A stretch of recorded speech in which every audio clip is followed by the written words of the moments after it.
शिवजी मुस्कुराकर बोले, चंचुला जो मांग रही है वो दुनिया की किसी स्त्री ने आज तक नहीं मांगा। क्या मांग रही है? शिवजी बोले, बड़ा मुश्किल है देना।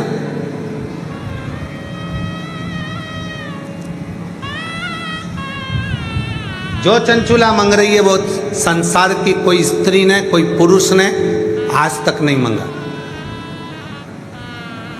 और इस अवस्था में आने के बाद तो कभी नहीं मांगा। तुमरुका जी ने पूछा कि आप बताओ, मुझे तो मालूम पड़े कि शिव महापुराण की कथा सुनने वाली चंचुला देवी आखिर मांग क्या रही।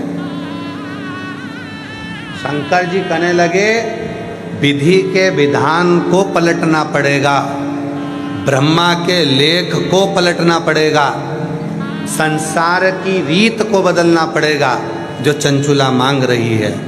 तो भगवान तुमरुका जी ने पूछा, मांग क्या रही है?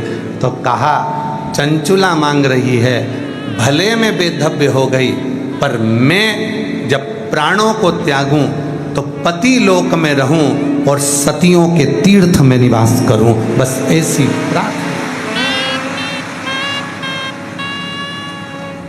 जहां अखंड सौभाग्यवती सतियां रहती हैं, जहां सावित्री रहती है, जहां अनसुईया रहती है, जहां पार्वती रहती है, जहां सती रहती है, जहां ललिता रहती है, जहां स्वयं माँ जगत जननी जगदम्बा अम्बा स्वयं निवास करती है, जिस सती लोक में लक्ष्मी रहती है, जिस सती लोक में पार्वती रहती है, जिस सती लोक में स्वयं ब्रह्माणी रहती है, जिस सती लोक में सावित्री अनसुईया अनेक अनेक संसार की सारी सतियां जिस लोक में निवास करती हैं, उस लोक में चंचुला कहती है कि मुझे जाना है, मुझे जाना, उस लोक में मेरा निवास होना चाहिए।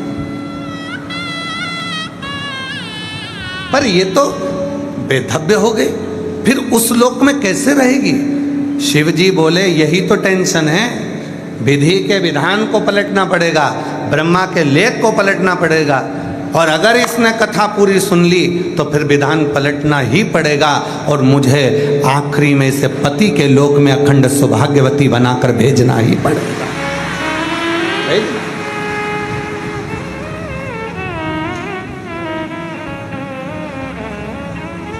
पूरी दुनिया में, पूरे संसार में, पूरे ब्रह्मांड में केवल और केवल एक शिव महापुराण की कथा ही एक ऐसी है कि कुंवारी कन्या सुने, सौभाग्यवती नारी सुने, चाहे वैधव्य नारी सुने, चाहे बच्चा सुने, चाहे बूढ़ा सुने, चाहे गर्भवती नारी सुने, चाहे कोई पलंग पर पड़ा है वो भी सुने, और उसके हृदय में जो कामना होती है वो कामना उसकी पूर्ण जरूर होती है। ये शिव महापुराण का प्रताप, जो कामना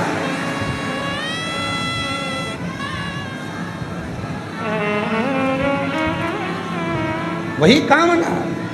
मांगा है भोलेनाथ से वरदान,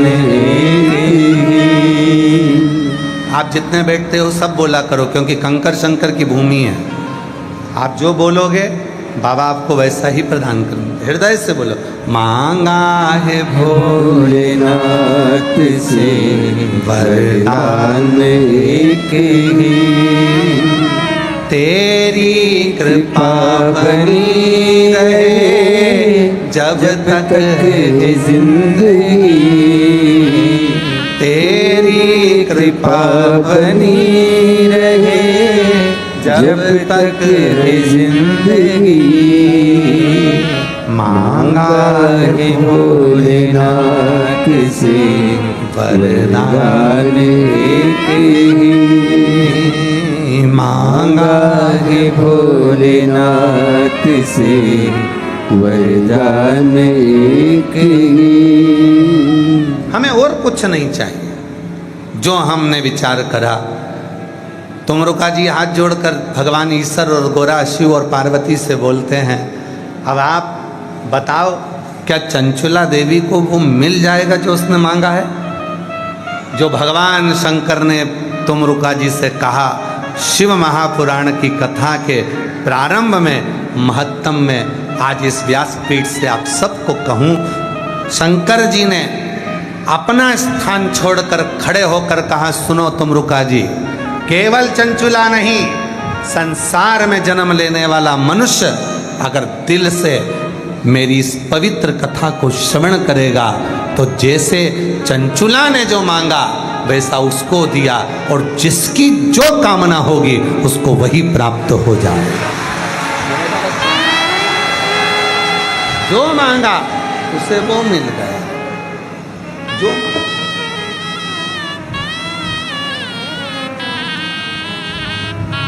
आप बस उसको दिल से पुकारे।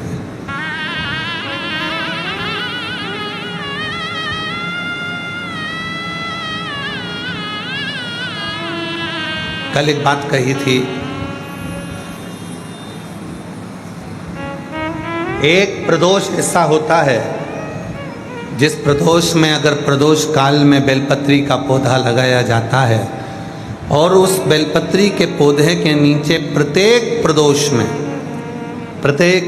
में अगर दीप लगाया जाता है तो व्यक्ति एक जन्म तो क्या 71 जन्म तक भी कभी कंगाल नहीं होता, धन वैभव में बढ़ता चला। कौन सा प्रदोष है? कल बताया था पाटीदार जी, कौन सा प्रदोष? रवि प्रदोष। कौन सा प्रदोष? रवि प्रदोष। रविवार के दिन पड़ने वाला प्रदोष एक ऐसा प्रदोष होता है जिस प्रदोष में अगर प्रदोष काल के समय पर बेलपत्र के वृक्ष को लगाया जाता है और वो बेलपत्री का वृक्ष बढ़ता जाता है, उसी के नीचे प्रदोष की प्रदोष दीप लगाया जाता है, तो वो कभी कंगाल नहीं होने देता, कभी कंगाल। कभी। एक पत्र आया है, बड़ा सुंदर है, देखिए।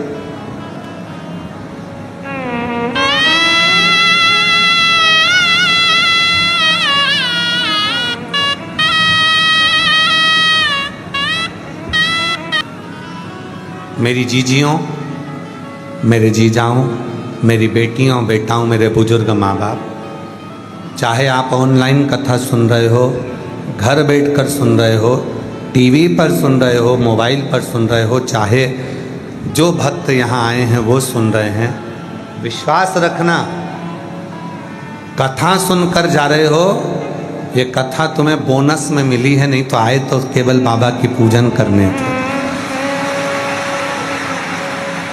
आए तो तुम बाबा की पूजन करने थे, आए तो तुम रुद्राक्ष लेने थे, आए तो तुम केवल कंकर शंकर की पूजन करने थे, पर कथा मिल गई तो समझ लेना कि कहीं ना कहीं 3 महीने में वापिस मेरा बाबा तुमको यहाँ बुलाने वाला है।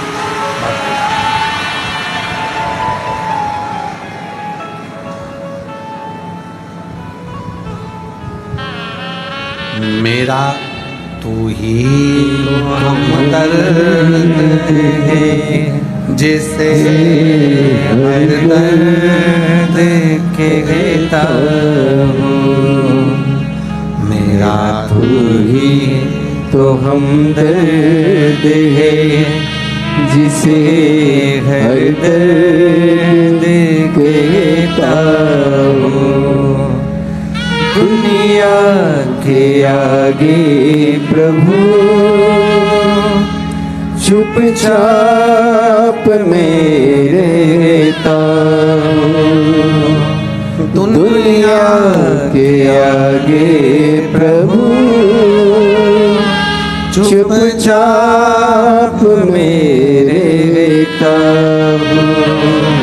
मेरा तू ही तो हमदर्द है जिसे हर दर्द कहता हूँ। मेरा तू ही तो हमदर्द है जिसे हर दर्द कहता हूँ। एक विश्वास, एक भरोसा, एक दृढ़ता। जब हम पूर्ण भरोसे के साथ, विश्वास के साथ दृढ़ता के साथ उस शिव से अपने मन का भाव कहते हैं, प्रार्थना करते हैं, विनय करते हैं, निवेदन करते हैं, तो वो स्वीकार करता है, वो स्वीकार करता है। भरोसा शिव को प्रकट करता है।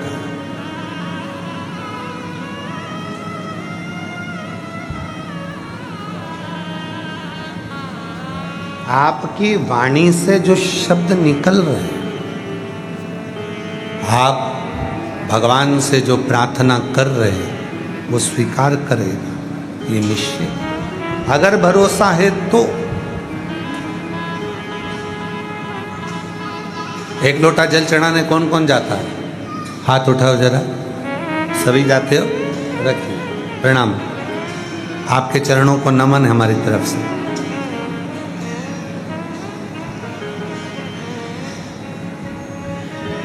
आप जब एक लोटा जल चढ़ाने के लिए जाते हो,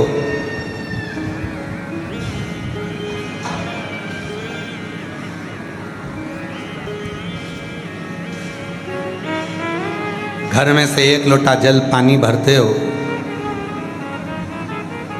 लोटा उठाते हो, लेकर जल भरा, शिवालय तक गए। ढेरों काम घर में पड़े हैं। सुबह का समय भोजन भी बनाना है, बच्चों को स्कूल भी भेजना है, माता पिता को भी देखना है, घर के बुजुर्गों को भी देखना है, घर का झाड़ू पोछा भी पड़ा हुआ है, रसोई घर भी पड़ा हुआ है। सब काम करते करते करते करते बीच में से थोड़ा सा समय निकाला, लोटा भरा, दौड़कर शंकर के मंदिर पहुंच गए, जल चढ़ा दिया। तुम्हें क्या लगा कि मैं शिव के मंदिर में जाकर जल चढ़ा कर आ गई? मेरी जीजियों, मेरे जीजाओं, मेरी बेटियों, मेरे बेटाओं, मेरे बुजुर्ग माँ बाप, तुमने तो जल चढ़ाया, पर शंकर भगवान को जल चढ़ाकर तुमने अपना कर्जदार बना दिया। शिव जी को लगा अपने व्यस्त समय में से इसने समय निकाला, मुझको दिया, और जब इसके जीवन में तकलीफ होगी तो मैं कितना भी व्यस्त होऊंगा, समय निकाल कर इसका दुख मिटाने जरूर, इसका कष्ट मिटाने के लिए मुझको जाना पड़ेगा, इसकी परेशानी मिटाने के लिए मुझको पहुंचना पड़ेगा, मुझे जाना।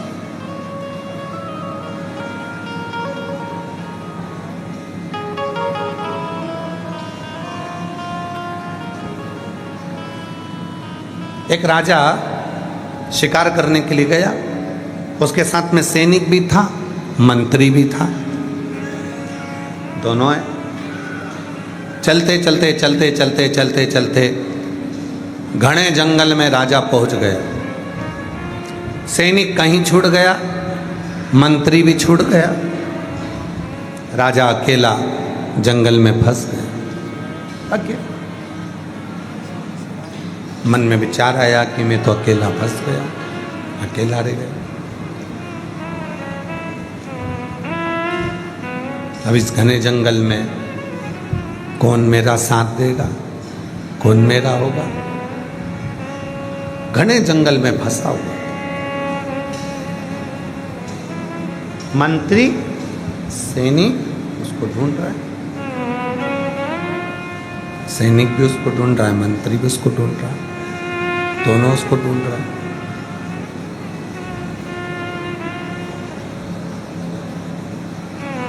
मंत्री भी उसको ढूंढ रहे हैं, सैनिक भी उसको ढूंढ रहे हैं। एक संत बैठा हुआ था, उसके दोनों नेत्र नहीं थे। संत के दोनों नेत्र नहीं है, बैठा था। सैनिक निकला वहां से, और सैनिक निकलकर तुरंत चिल्लाकर बोला, क्यों रे अंधे,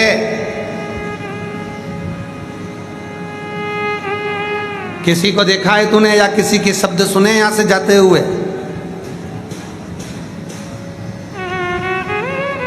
संत ने कहा मुझे नहीं मालूम, कोई नहीं गया। थोड़ी देर बाद वहां से मंत्री निकल कर गया। मंत्री ने कहा बाबा आपने किसी के जाने का शब्द सुना है क्या यहां से? बाबा बोले स्मरण।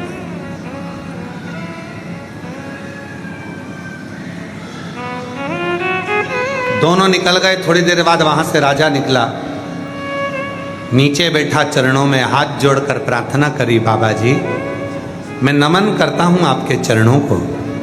बाबा जी मैं भटक गया हूं रास्ता, मेरा सैनिक और मेरा मंत्री मेरे साथ में था, कहीं चला गया, मालूम नहीं पड़ रहा। इतने में अंधे बाबा ने कहा तुम्हारा सैनिक और तुम्हारा मंत्री इस ओर गए हैं। राजा ने कहा बाबा जी आपके तो नेत्र नहीं है, फिर आप कैसे कह सकते हैं कि सैनिक और मंत्री इधर गए हैं? बाबा जी ने कहा एक व्यक्ति ने आकर मुझसे कहा था अरे ओ अंधे तूने किसी को जाते हुए सुना है, स्मरण किया? मैं समझ गया था ये कोई सैनिक हो सकता है। दूसरा आया था, उसने कहा बाबा जी आपने किसी को जाते हुए सुना है? मैं समझ गया था कि कोई मंत्री होगा। और एक आप हाथ जोड़कर प्रार्थना कर कर मुझसे पूछ रहे हो, मैं समझ गया आप राजा हो। वो सैनिक था, मंत्री था और आप राजा। एक प्रार्थना, एक निवेदन, एक प्रार्थना, एक निवेदन करने का तरीका भी बता देता है। एक प्रार्थना, एक निवेदन करने का तरीका बता देता है कि शिव तक हमारी वाणी पहुंची कि नहीं पहुंची। प्रार्थना और निवेदन का तरीका बता देता है कि हमारी वाणी भगवान शंकर तक पहुंच रही है कि नहीं पहुंच रही। स्वतः स्वयं की स्तुति, स्वयं के द्वारा करी गई स्तुति भगवान शिव को स्वीकार है, स्वयं के द्वारा। जब षडानंद कार्तिकेय बाबा को रुष्ट होकर कार्तिकेय जी श्रीशैलम के पर्वत पर जाने लगे, वहां पर माँ वीणा वादनी मिली और वीणा वादनी ने कहा कि तुम स्तुति करने के लिए आए हो, मैं तुमको स्तुति दे देती हूँ, मैं तुम्हें प्रार्थना करना बता देती हूँ, मैं तुम्हें स्तुति बता देती हूँ। षडानंद कार्तिकेय जी ने कहा वीणा वादनी से, माँ अगर मेरे मन के भाव शुद्ध होंगे तो मुझे स्वयं महादेव दर्शन देने के लिए श्रीशैलम के पर्वत पर जरूर आएंगे। भाव शुद्ध होंगे।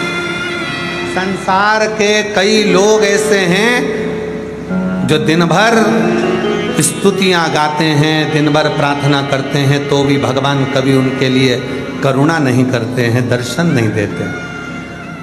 और संसार के कई लोग ऐसे हैं जो कोई स्तुति नहीं जानते, कोई श्लोक नहीं जानते, कोई मंत्र नहीं जानते, कोई साधना नहीं जानते। कई लोग ऐसे हैं, आप भी ऐसे ही हैं, हम भी ऐसे ही हैं। हमें ना तो कोई मंत्र आता है, ना हमें कोई साधना आती है, ना हमें कोई तप करना आता है, हमें ना कोई तप, कोई साधना, कोई दिखावा करना नहीं आता। और हमें विश्वास है आप लोग भी बैठे हो, आप लोग भी बैठे हो।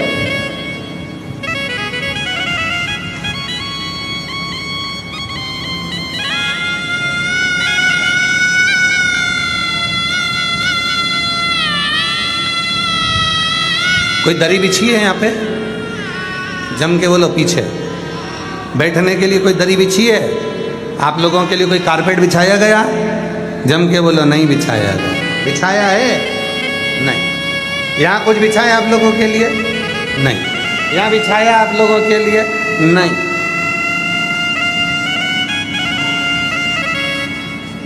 अपनी स्वयं की साधना, आपका विश्वास कहता है, जैसे षडानंद कार्तिकेय का विश्वास कहता है, जहां बैठूंगी, जहां बैठकर कथा सुनूंगी, जहां बैठकर कथा